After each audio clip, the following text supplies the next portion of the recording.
مسائل طواف بیت اللہ، طواف کی فضیلت اور اس کی اہمیت فقہا نے کیا نقل کی ہے۔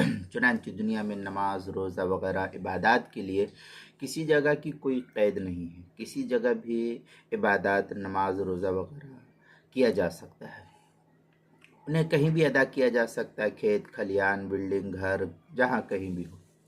لیکن طواف ان عبادات میں سے ہے جو خاص جگہ کے ساتھ متعین کی گئی ہے اور خاص جگہ ہی میں اس کو ادا بھی کرنا ہے۔ چنانچہ یہ طواف کی عبادت پوری دنیا میں صرف اور صرف بیت اللہ شریف کے ارد گرد مسجد حرام کی حدود ہی میں انجام دی جا سکتی ہے، اس کے علاوہ کائنات میں اور کوئی جگہ موجود نہیں ہے۔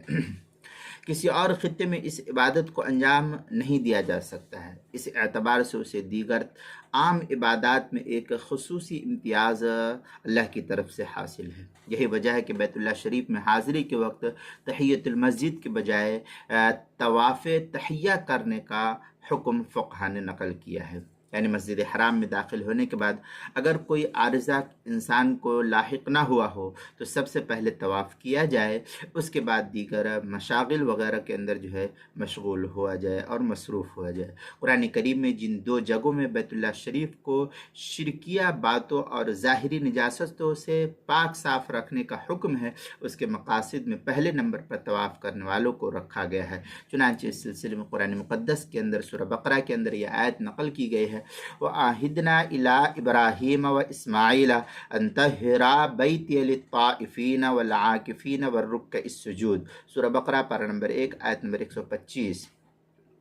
اور ہم نے ابراہیم و اسماعیل علیہ السلام کو پابند کیا کہ میرا گھر صاف ستھرا رکھو، طواف کرنے والوں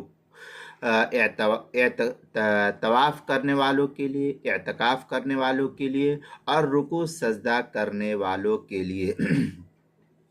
چنانچہ دوسری جگہ ارشاد خداوندی سورہ حج کے اندر اس طریقے سے ہے، وَإِذْ بَوَّأْنَا لِإِبْرَاهِيمَ مَكَانَ الْبَيْتِ أَلَّا تُشْرِكْ بِي شَيْئًا وَطَهِّرْ بَيْتِيَ لِلطَّائِفِينَ وَالْقَائِمِينَ وَالرُّكَّعِ السُّجُودِ۔ یہ سورہ حج پارہ نمبر 17 آیت نمبر 26 نقل کی گئی ہے۔ اور جب ہم نے ابراہیم علیہ السلام کے لیے خانہ کعبہ کی جگہ مقرر کر دی کہ میرے ساتھ کسی کو شریک نہ کرے اور میرے گھر کو پاک رکھے، طواف کرنے والوں اور کھڑے رہنے والوں اور رکوع و سجدہ کرنے والوں کے لیے، اس طریقے سے جو ہے طواف کا حکم فقہا نے نقل کیا ہے قرآن مقدس کی آیات کے ذیل میں۔ اس لیے عبادات سب جگہ ہو سکتی ہے، طواف کے لیے خاص جگہ متعین کی گئی ہے۔ چنانچہ یہ تھوڑی سی تفصیلی بحث جو ہے کتاب المسائل کی تیسری جلد اس کے صفحہ 228 پر بھی نقل کیا ہے، عنوان ہے مسائل طواف بیت اللہ، طواف کی فضیلت و اہمیت، اس کے تحت جو ہے نقل کی گئی ہے۔